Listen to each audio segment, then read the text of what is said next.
नमस्कार, स्वागत है आप सभी का टारगेट पूर में। हम लोग आज के इस वीडियो में क्या देखेंगे, एक पथिया डोंगल महुआ। एक पथिया डोंगल महुआ में कुल 47 कविता हैं, जिसमें से जो झारखंड सीजीएल जो है, झारखंड सचिवालय है, इसमें क्या करना है, जो फर्स्ट का 10 कविता है, इस 10 कविता को पढ़ना है। तो एक पथिया डोंगल महुआ बुक के कितना कविता को पढ़ना है, 10 कविता को पढ़ना है। तो 10 कविता पढ़ने से पहले थोड़ा सा बुक का परिचय जान लेंगे, क्योंकि यहाँ से सवाल एग्जाम में देखने को मिलता है। तत्पश्चात क्या करेंगे, एक एक करके सभी कविता को पढ़ेंगे और समझेंगे। देखिएगा, सबसे पहले समझते हैं कि ये बुक जो है एक पथिया डोंगल महुआ, इसका अर्थ क्या होता है। फिर इसके लेखक को देखेंगे, मुद्रक को, प्रकाशक को देखेंगे, भूमिका को देखेंगे, 2 शब्द किसने लिखा, और प्रकाशन वर्ष को देखेंगे। देखिएगा, एक का मतलब सिंपल सी है कि ये एक होता है, और पथिया का मतलब क्या होता है, पथिया का मतलब होता है टोकरी। ठीक है, पथिया का मतलब क्या होता है, टोकरी। देखे होंगे, टोकरी में अक्सर जो महिलाएं होती है, कभी लकड़ी चुनने जाती है, कभी महुआ चुनने जाती है, या घर में भी टोकरी रहता है जो सामान फेंकने का या सामान रखने का काम आता है। तो एक और पथिया का मतलब क्या था, टोकरी। और डोंगल, डोंगल का मतलब होता है चुना हुआ, ठीक है, बिछा हुआ। तो एक पथिया महुआ, तो खास करके जो महिलाएं होती है गांव घर की, जब महुआ का सीजन होता है तो अक्सर बड़ा बड़ा जो टोकरी होता है उस टोकरी को लेके जाती है और महुआ चुन के क्या करती है, टोकरी से घर लाती है। तो एक पथिया डोंगल महुआ मतलब एक टोकरी में चुना हुआ या तो बिछा हुआ महुआ, इसका अर्थ हुआ। यहाँ पे सवाल ये भी उठता है कि बुक का नाम एक टोकरी में चुना हुआ या तो बिछा हुआ महुआ ऐसा क्यों रखा, क्योंकि यह एक जो मतलब बुक है, ये कविता संग्रह है। क्या है, कविता संग्रह है, जिसमें से कुल कितना कविता है, 47 कविता है। और सभी कहने का मतलब है अलग अलग जो कवि हैं वो उनकी रचना है, और सभी की रचनाओं को यहाँ पे कलेक्शन करने का जो काम किया है, जो संकलन करने का काम किया है, ये आपका है संतोष कुमार महतो जी। ऐसा नहीं है कि एक पथिया डोंगल महुआ पूरा उसमें जितना भी कविता है सारा कविता संतोष कुमार महतो जी लिखे हैं। इन्होंने संकलन किया है, चुना है, बिछा है, महुआ की तरह अलग अलग कवियों के कविता को उठाकर यहाँ पे संग्रह किया है, याद रखिएगा। तो एक पथिया डोंगल महुआ के लिखवैया के लगे संतोष कुमार महतो लगे। तो संपादक भी इसी को कहेंगे, संकलनकर्ता भी इसी को कहेंगे, और लिखवैया भी इसी को कहेंगे। चलिए, यहाँ तक हो गया। अब देखिएगा इसका प्रकाशन यानी कि संस्करण। पहले संस्करण देखते हैं, एडिशन। संस्करण का मतलब क्या होता है, एडिशन होता है। तो पहला संस्करण जो आया था 1990 में आया था, यानी पहली बार एक पथिया डोंगल महुआ कब छपा, 1990 में छपा। और दूसरा बार कब छपा, ये आपका 2005 में छपा। तो दोनों डेट याद रखिएगा कि प्रथम संस्करण 1990 और द्वितीय संस्करण 2005। ठीक है, आगे देखते हैं। आगे है प्रकाशक। प्रकाशक जो है ये रामधन प्रकाशक है, जो कि गंगा जोरी बोकारो में है, याद रखिएगा। प्रकाशक जो है ये रामधन प्रकाशन है, और ये है कहाँ पे, ये गंगा जोरी बोकारो में है। इसके बाद मुद्रक। मुद्रक जो है ये आपका है छोटा नागपुर प्रेस। छोटा Nagpur press, main road, Chas, Bokaro. ठीक है, मुद्रक जो है छोटा नागपुर प्रेस है, मेन रोड कहाँ पे, चास, बोकारो। इसके बाद देखिएगा भूमिका किसने लिखा है, एक पथिया डोंगल महुआ का भूमिका किसने लिखा है। तो भूमिका लिखा है डॉक्टर दयानंद बटोही, याद रखिएगा, डॉक्टर दयानंद बटोही। इसके बाद 2 शब्द किसने रखा, 2 टुक बात किसने रखा, तो ये है संतोष कुमार महतो जी, जो कि संकलन करता है, संपादक है और लेखक भी है। कुल कविता 47 है, जिसमें से स्टार्टिंग का आपका 10 कविता पढ़ना है। तो एक तरह से आपने देखा कि एक पथिया डोंगल का मतलब क्या होता है, डोंगल महुआ का मतलब क्या होता है। इस कविता का जो बुक का खास पॉइंट जो है वो भी देखें। अब हम लोग देखते हैं पहला कविता। पहला जो कविता है, इस कविता का नाम क्या है, हमनी सब एक। हमनी सब एक का मतलब है कि हम लोग सब एक हैं, हम लोग अलग अलग नहीं हैं। इस कविता के जो लेखक हैं ये है आपका श्रीनिवास पानी जी, स्वर्गीय श्रीनिवास पानी जी, जो कि खोरठा के प्रथम लेखक, खोरठा के वयोवृद्ध, खोरठा के भीष्म पितामह, खोरठा के वाल्मीकि, अन्य नामों से ये जान जाते हैं। तो पढ़ते हैं, कहता है कि एक एक एक हामिन सब एक, एक एक एक हामिन सब एक, कुल मिला के हम लोग सब क्या है, एक हैं। भीनु भीनु बोली भाग, यानी कि भिन्न भाषा को भाखा कहते हैं, खोरठा में ख मतलब स को ख कहते हैं। तो भिन्न भिन्न बोली और भाखा, हम लोगों का जो बोली है, जो भाषा है, वो अलग अलग है, ठीक है। भिन्न भिन्न भेष, और हम लोगों का जो रूप है, रंग रूप जो है हम लोग का, वह भी क्या है, अलग अलग है। तावो हमनी एक, लेकिन तावो का मतलब से लेकिन हो गया, तावो हमनी एक, लेकिन उसके बाद भी क्या है, हम लोग एक हैं। हम लोगों का बोली अलग है। आप देखिएगा यहाँ की जनजाति 32 है, उसका भाषा अलग है। जो सदान है उसका भाषा अलग है। और जो रंग रूप है देखने का, उसका जो फेस का कहने का मतलब जो वह भी अनेक है। फिर भी हम लोग क्या है, एक है। भाषा अलग है, रंग रूप अलग है, फिर भी हम लोग क्या है, एक है। आगे कहता है, एक ही रकम घर द्वार एक ही रकम गांव। हम लोगों का जो है झारखंड में सबका घर द्वार भी एक जैसा होता है और गांव भी सब एक जैसा होता है। एक ही रकम शादी ब्याह और एक ही रकम भाव। यहाँ पे जो शादी ब्याह होता है वह भी एक प्रकार का होता है और जो भाव होता है वह भी एक ही जैसा होता है। एक ही रकम पूजा पाठ, तीर्थ यात्रा एक, और एक ही तरह से पूजा पाठ भी होता है। भले संप्रदाय अलग है, लिंग अलग है, जाति अलग है, धर्म अलग है, लेकिन कहता है कि पूजा भी एक ही तरह से होता है और तीर्थ यात्रा भी एक ही तरह होता है। इसलिए कहेंगे एक एक एक, हम सब एक। आगे देखिएगा, कहता है कि जे ईंटे मंदिर मस्जिद, जे ईंटे मंदिर मस्जिद वह ईंटे चर्च। जिस ईंट से मंदिर बनता है उसी ईंट से मस्जिद बनता है और उसी ईंट से क्या है, चर्च भी बनता है। जे अर्थ है पुराण, पुराने वह अर्थ, तो पुराण की जगह यहाँ पे क्या होना चाहिए, कुरान होना चाहिए। तो जे अर्थ है पुराण, पुराने वह अर्थ, कहने का मतलब है पुराण है चाहे कुरान है, चाहे कोई भी धर्म का ग्रंथ है, हर धर्म का जो ग्रंथ है उसका अर्थ कुल मिला के एक ही आता है, ठीक है। जैसन उपदेश भोला पादरो वैसन पंडित देत, कहने का मतलब है कि अलग अलग धर्म में अलग अलग पंडित होते हैं, अलग अलग विद्वान होते हैं और उसका उपदेश भी क्या होता है, एक होता है। धर्म अलग है और धर्म गुरु अलग है, लेकिन उपदेश क्या है, एक ही है, अर्थ क्या है, एक ही है। इसीलिए कहते हैं एक एक एक, हमनी सब एक, ठीक है। आगे देखिएगा, हमनी संगे वह बात दूर जितना जड़ और पात। हम लोगों के साथ वही बात है जो जड़ और पत्ता का साथ रिलेशन है। अब एक पत्ता और एक जड़ में क्या रिलेशन हो सकता है, ठीक है। एक पत्ता तभी हरा भरा रह सकता है जब उसमें जड़ होगा, समझे। तो कहने का मतलब है जड़ और पत्ता में पारस्परिक संबंध होता है। दोनों एक दूसरे के बिना क्या होगा, अधूरा होगा। अगर जड़ नहीं होगा तो पत्ता ही नहीं होगा, ठीक है। तो कहता है हम लोगों में वही बात है, अनेक यहाँ धर्म जाति संप्रदाय के लोग हैं, लेकिन हम लोगों में वही बात है जो जड़ और पात में है। इसके बाद रक्त दुयो एक, एक एक एक। रक्त क्या है, दुयो का एक है, हर किसी का रक्त जो है क्या है, एक है। आगे देखिएगा, साधना धरती हमनी पूर्वी सुंदर एक सुंदर फूल।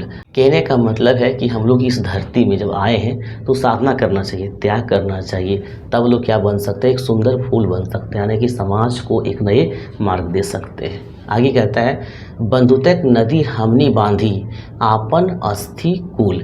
अब यहाँ पे देखिएगा, बंधुतक नदी हमनी बांधी, कहने का मतलब भाईचारा का जो पुल है हम लोग बांधेंगे, कब, आपन अस्थि कुल, जो मन में जब द्वेष की जो भावना है उसको दूर करेंगे तब। निष्ठा धरती हमने करी, निष्ठा का मतलब क्या होता है, विश्वास होता है, ईमानदारी होता है, आस्था होता है एक तरह से। तो इस निष्ठा का जो धरती है, जो ईमानदारी की धरती है, इसमें हम लोग क्या करेंगे, शांति का अभिषेक करेंगे, शांति को स्वागत करेंगे, सभी लोग शांति से रहेंगे। तो एक एक एक, हम सब एक। देखिएगा, एक एक पानी मिटवे प्यास, कहने का मतलब एक ही पानी जो है यहाँ के लोगों को क्या करता है, प्यास मिटाता है, चाहे वो अलग धर्म जाति संप्रदाय कुछ भी हो। साहित्यक माटी वास, मतलब सत्य की मिट्टी में लोगों का क्या है, वास है, रहन सहन है। दुखे खेते हमने करी मीठा आनंदिक चास, कहने का मतलब है जो जब लोग दुख की घड़ी में रहता है फिर भी आनंद के रूप में क्या करते हैं, खेती करते हैं। मतलब इसको एहसास नहीं होता है कि बहुत ज़्यादा दुख है। ऐसा नहीं कि खेती कर रहा है तो खेती करते समय ऐसा एहसास हो कि फसल होगा या नहीं होगा, पानी पड़ेगा या नहीं पड़ेगा, दुख में रहता है फिर भी आनंद रूप से खेती करता है। आगे कहता है हमने देखा एके अनेक, अनेका देखा एक, मतलब अनेकों में एक और एक में अनेक। जैसे कि हमारे नेहरू जी बोले थे कि भारत में क्या है, अनेकता में एकता है, ठीक है। तो एकक एक एक, हम इन सब एक। लास्ट स्टांजा है, ये तो यहाँ तक क्या हुआ कि यहाँ तक एक तरह से कुल मिला के सब एक है, जाति हो, धर्म हो, विवाह हो या फिर रीति रिवाज हो, हर प्रकार से नेचुरल हो, प्रकृति हो, सब चीज़ एक है। लेकिन उसमें कुछ एक्सेप्शन है। देखिए, हमनी मांझे कुछ बांदर, अब हम लोगों के बीच में जो है कुछ बंदर हैं। कुछ बंदर का कहने का मतलब है कुछ असामाजिक तत्व हैं, ठीक है। चीरे खातिर मायक आचर, जो माँ का आंचल चीरने के लिए तैयार रहता है। कुल मिला के यहाँ के तो वो आतंकवादी की तरह, उग्रवादी की तरह के लोगों की बात हो रहा है, जो माँ के आंचल को चीरने के लिए, धरती को तोड़ने के लिए, धरती को बर्बाद करने के लिए तैयार रहते हैं। उगलत जहर लगवत याग, और उसका बोली में ही जहर है, जो समाज में अलग लोगों के बीच, संप्रदाय के बीच क्या करता है, आग लगा देता है एक तरह से। रचत नर मेघ, और उससे क्या होता है, लोगों में दंगे होते हैं। नर मेघ मतलब लोगों की मृत्यु होती है। तो कुछ लोग ऐसे भी हैं जो एक हैं, लेकिन फिर भी वो क्या करते हैं, समाज में जहर उगलते हैं और आपस में लोगों को लड़ाते हैं। तो ये था एक पथिया डोंगल महुआ का पहला कविता, हामिन सब एक। अभी हम लोग एक कविता पढ़े, हामिन सब एक, और अब जो कविता पढ़ेंगे वो है यागो करब आपन देश, यानी कि हम लोग का जो देश है, इस देश को क्या करेंगे, ये आगे करेंगे। तो देश आगे कब होगा, जब लोग सब मिल के रहेंगे, अलग जाति धर्म संप्रदाय के लोग, अलग भाषा के लोग, जब सब मिल के रहेंगे, आपस में एकता की भावना होगा, बंधुत्व की भावना होगा, भाईचारे की भावना होगा, समानता की भावना होगा, तब जाके हम लोग क्या हो सकते हैं, अपना देश को आगे कर सकते हैं। तो देखते हैं, आगू करब अपना देश। कहता है कि आवा सभिन मिल मैश, आगू करब आपन देश। कहने का मतलब आवा मतलब आइए सभी, मिल मेस का मतलब होता है मिलजुल कर। आगू करब आपन देश, अपना देश क्या करेंगे, आगे करेंगे। जब तक हम लोग मिलजुल कर नहीं रहेंगे, मिलजुल कर काम नहीं करेंगे, तब तक हम लोग का देश जो है आगे नहीं जाएगा। हामिन छोटा नागपुर के वासी, छोटा नागपुर का मतलब झारखंड, ठीक है। हम लोग झारखंड के वासी है, छोटा नागपुर के वासी है। एके ठिने साबिन 486, मतलब एक ही जगह हम लोग क्या करते हैं, खेती बाड़ी करते हैं। छुआ जुआन आओ, मतलब बच्चा भी आओ, और जो जुआन है, जो बड़ा है, जो युवा है, वह भी आओ, मतलब एकजुट होना है सबको। पढ़वा किसान आओ, ठीक है, पढ़ने वाला भी आओ और किसान भी आओ। घर के गृहिणी आओ, मतलब महिला को दूर नहीं करना है, महिला को इग्नोर नहीं करना, महिलाओं को भी साथ में लेके चलना, सब मिलजुल कर चलना, तब देश आगे होगा। घर के जो गृहिणी हैं, जो घर की माताएं हैं, बहनें हैं, सबको आना है। हिंदू मुस्लिम आवा, जो हिंदू है मुस्लिम है, सबको आना है, जमा होना है। आवा सभिन नर नारी, जितना भी नर है, जितना भी नारी है, जितना भी महिला है, पुरुष है, सब आओ। कंधवा जोड़ी, मतलब हम लोग क्या करेंगे, एक दूसरे मिल के, कंधे में कंधे मिलाकर। पटैबे साभिन पारी पारी, और लहलय करते फुलवारी। जब पटैबे मतलब क्या होता है, सिंचाई करना, पानी पटाना। तो जब लोग बार बार पारी पारी पानी पटाते हैं, तो क्या होता है, जो भी खेत है, जो भी फुलवारी है, वो लहलहाता है। तो इसी प्रकार से जब लोग सब मिल के रहेंगे, तो देश भी हमारा बहुत ज़्यादा हो जाएगा, आगे जाएगा, हरा भरा रहेगा, विकसित होगा, प्रगति करेगा। फिर यही कहता है, आवा सभिन मिल मैस के, आगू करब आपन देश। एक गठरी हामिन गीता बाइबल कुरान बांधा। कहता है एक गठरी में, एक थैला में, गठरी का मतलब थैला हो गया, जैसे गठरी क्या होता है, तो ये कपड़ा का टुकड़ा होता है, ठीक है। तो एक गठरी में हामिन गीता बाइबल कुरान बांधव, अलग अलग धर्म का जो ग्रंथ है उसको क्या करेंगे, एक गठरी में बांधेंगे, सबको मिला के रखेंगे। जौर भय के एके हाड़ी आपन आपन भात रांधव, हम लोग सब मिल के, जैसे कि अलग अलग है ना, यहाँ पे बताया कि जुआन है, चाहे किसान है, चाहे गृहिणी है, चाहे मुसलमान है, या तो धर्म के आधार पर देखिएगा, तो सब मिल के, जोड़ के, मतलब सब मिल के क्या करेंगे, एक ही हांडी में आपन आपन भात रांधव, मतलब किसी प्रकार का भेदभाव नहीं होगा। कुछ कुछ अंधार राती बार देवे प्रेमिक बाती, कुछ कुछ अंधार राती मतलब जो पूरा अंधेरा जीवन है, कहने का मतलब है जो लोगों में द्वेष, नफरत, ईर्ष्या क्या भाव है, उसको दूर कर देंगे और आपस में प्रेम का बाती क्या कर देंगे, बार देंगे, यानी प्रेम की भावना को आपस में क्या करेंगे, भाईचारे की भावना को जागृत करेंगे। खैबे साभिन एके पाती, एक ही पाती क्या था, शादी विवाह में देखते हैं कि लोग एक पाती में खाते हैं, आजकल टेबल बोल हो गया, पहले एक पात में बैठते थे, जमीन में बैठ के खाते थे, सब मिलजुल के, कोई भेदभाव नहीं होता था। तो यही कहता कि खैबे साभिन एक ही पाती, एक ही पात में खाएंगे, चाहे पंथ अलग अलग हो, संप्रदाय अलग अलग क्यों नहीं हो, लेकिन एक पात में खाएंगे, साथ में रहेंगे। भेदभाव मार देवे लाती, यानी भेदभाव हम लोग नहीं करेंगे, ठीक है। आगे देखिएगा, नारी के मान देवे सांझे बिहान देवे। कहने का मतलब है जो नारी है, नारी का क्या करेंगे, मान देंगे, सम्मान देंगे, क्योंकि बिना नारी का मान दिए, बिना नारी का सम्मान किए कोई भी समाज, कोई भी सभ्यता आगे नहीं बढ़ सकता है। ठीक है, तो नारी के मान देवे सांझे बिहान देवे, मतलब सुबह शाम हर टाइम नारी को सम्मान देंगे। एकरा उठावे खातिर दीर्घर जोगान देवे। कहने का मतलब है नारी को उठाने के लिए, नारी का सशक्तिकरण करने के लिए, नारी को बढ़ाने के लिए जितना ज़्यादा ज़रूरत हो, मेहनत हो, उस मेहनत को करेंगे। नारी बिना सृष्टि नाय, भाव देखक सभी भाई। नारी के बिना सृष्टि नहीं है। और सभी जो भाई बंधु है सभी को कहता है भाव के देखो, भाव के देखो मतलब सोच के देखो कि नारी के बिना सृष्टि पॉसिबल है, कभी भी पॉसिबल नहीं है। आगे कहता है घार घार जगैबै जाय जाय सुकुमार के गीत गाए गए।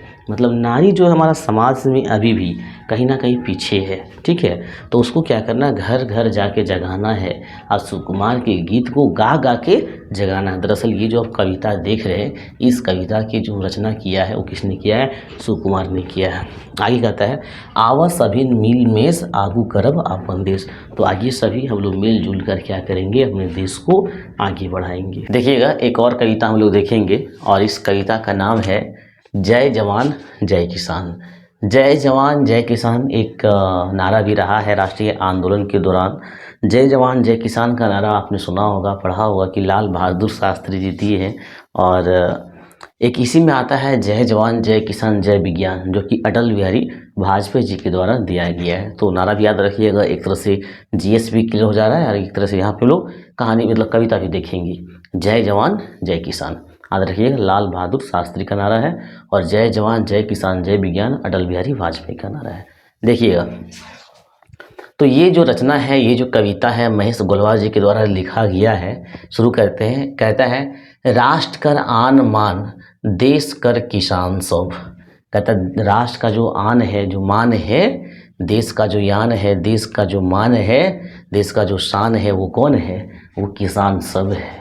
रियल में देश का अगर हीरो देखा जाए तो वो किसान होता है, वो जवान होता है। ठीक है, देशक जवान कर प्राण है किसान सब। अब यहाँ देखिएगा जो देश का जवान है, जवान कहने का मतलब जो सीमा सुरक्षा में लगे हुए हैं, जो बॉर्डर पे पुलिस बन के खड़ा है, जो देश का जवान है, उससे भी ज़्यादा प्राथमिकता कहीं ना कहीं किसान का है, जो पूरा देश को अन्न देने का काम करता है। कह रहा है देशक जवान कर प्राण है किसान सब। देश का जो जवान है उसका भी प्राण कौन है, किसान है। कामे जगत उबे मगुर, जगत मतलब दुनिया, वर्ल्ड।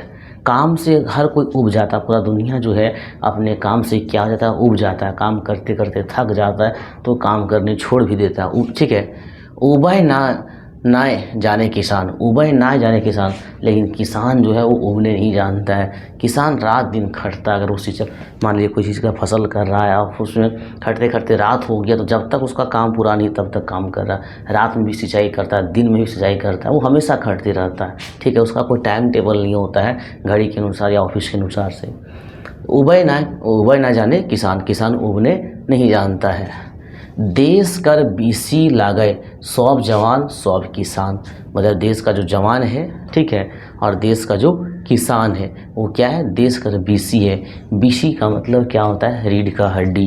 रीढ़ का हड्डी के अनुसार ही, रीढ़ के हड्डी के अनुसार के कारण ही हम लोग क्या है, सीधे से खड़े हैं। अगर रीढ़ का हड्डी सही से काम नहीं करेगा तो हम लोग ढंग से खड़े भी नहीं हो पाएंगे। वही कहता है कि देश का बीसी है जवान और किसान।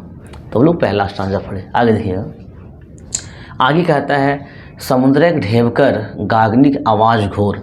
मतलब समुद्र भरा हुआ है, समुद्र में लहर उठती है और एक तरह से आकाश में क्या है, बादल छाया हुआ है। इसके बाद भी देखिएगा हाड़कापुआ जाड़ कहीं गर्मी कर ताव जोर। मतलब कहीं पे पूरा ठंडा है, कहीं पे बहुत ज़्यादा गर्मी है, कहीं पे आकाश मतलब बादलों से ढका है, तो कहीं समुद्र लहरों से भरा है। उसके बाद भी कहता है तरवारेक धार, यहाँ देखिएगा तरवारेक धार होगा, तरवारेक धार सहवा जांगरा किसान कर।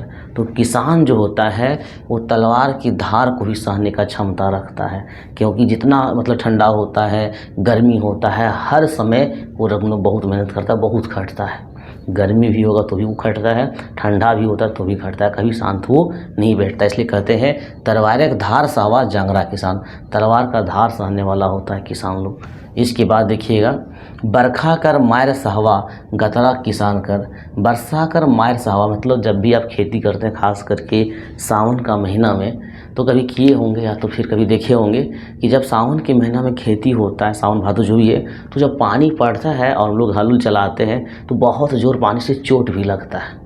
ठीक है, अब पानी पड़ जाए फिर भी खेत में हल चला रहे हैं, बैल चला रहा है, इस तरह से। तो वही कहता है बरखा कर मायर सहवा गतरा किसान सब, बहुत जो चोट लगता है। अगर आप बाइक चलाते हैं उस दौरान पानी पड़ता तो देखिएगा कितना जो चोट लगता है। खूबे वीर खूबे धीर ये जवान ये किसान, जवान ही जो है और किसान ही है जो खूब वीर भी होता है और खूब धीर भी होता है। आगे देखिएगा, आगे कहता है शत्रु को लोहू बुहाए संतरे धराए जवान। कहता है कि शत्रु का लोही बुहाए मतलब जब जवान बॉर्डर में रहता है तो हमेशा शत्रु को लहू बहाने के लिए वो तैयार रहता है। संतरे मतलब हमेशा वो तैयार रहता है, एक्टिव रहता है।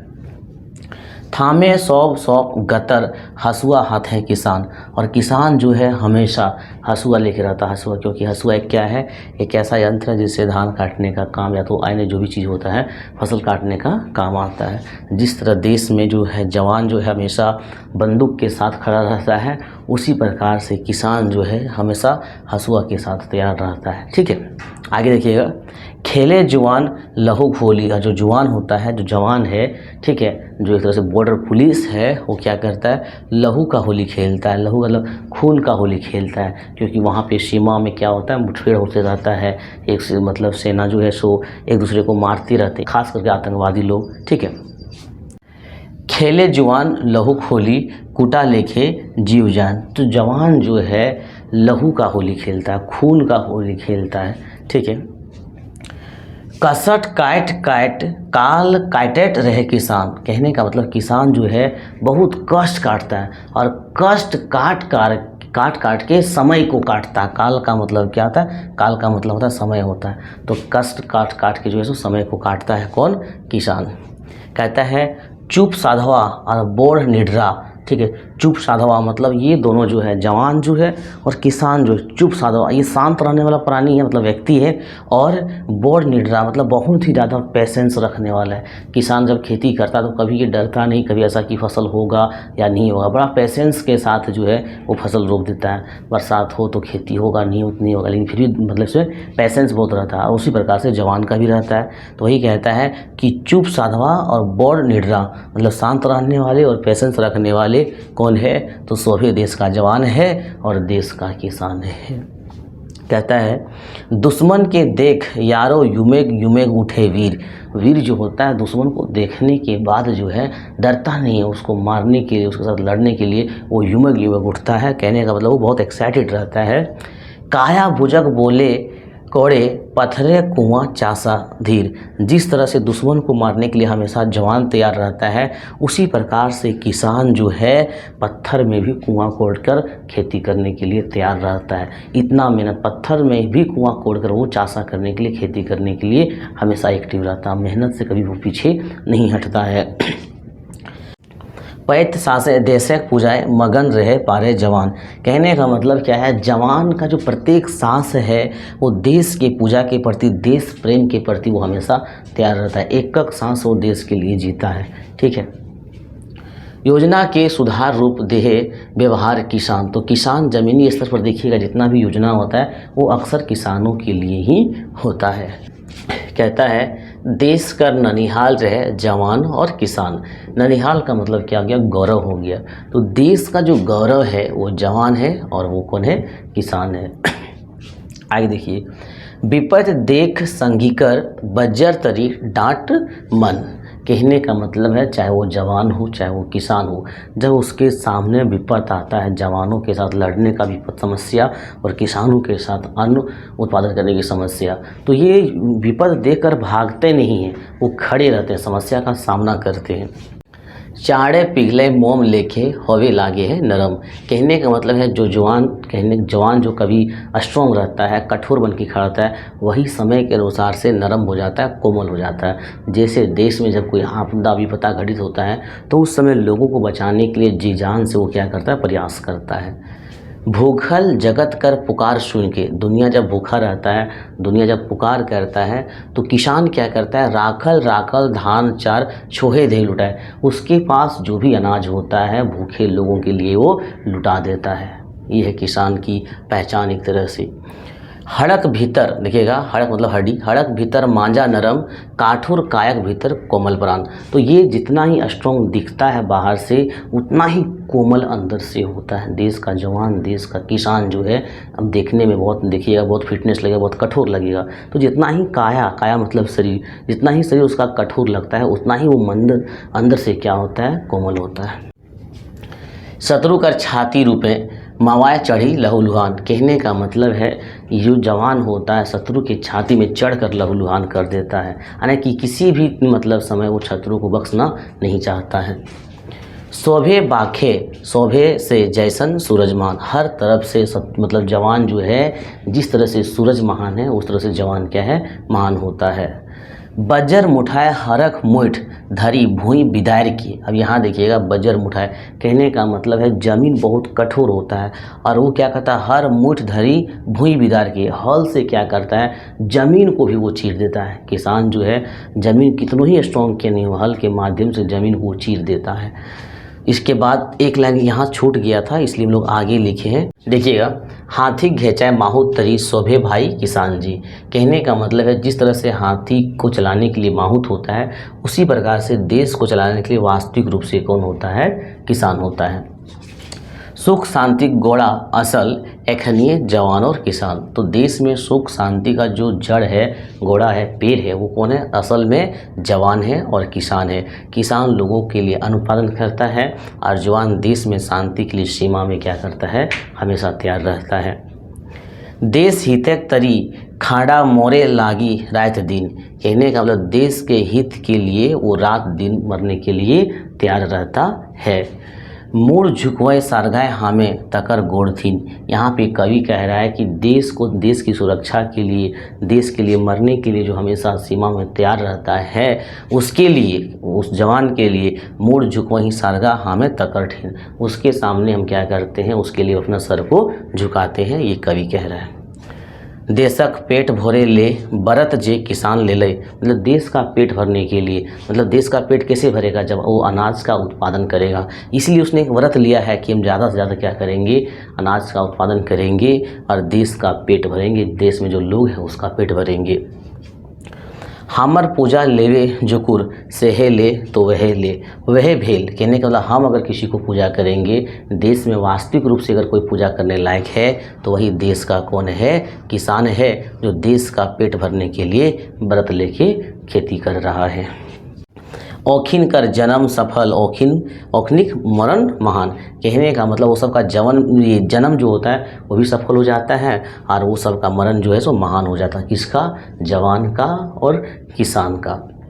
आगे देखिएगा भारतीय संस्कृति कर जे ख्याल करे राखल करे, देशक जे लाल नित मेहनत करल करे, बहादुर वह जवान किसानों वह, बहादुर वह और वह जवान किसानों वह, ज्ञान कर विद्वान शास्त्रियों वह, बोली वह लाल कर आय चढ़ल पैत जवान, कहने का मतलब क्या है, देखिएगा जो भारतीय संस्कृति का ख्याल रख रहा है वो कोई और नहीं है, वो देश का किसान है, देश का जवान है। जो देश में बहादुर भी है वो कोई और नहीं, वो देश का जवान है और देश का किसान है, जो नित्य मतलब रात दिन क्या कर रहा है, देश के लिए मेहनत कर रहा है। ज्ञान कर विद्वान भी जो है वही है, कौन है, किसान है और जवान है। देखिए आगे कहता है जीव दिलक विदेश जे आपन भारत देश ले, जीव दिलक मतलब जान देना, तो विदेशी आक्रमणकारियों के खिलाफ जिन्होंने अपने देश के लिए जान दे दिया,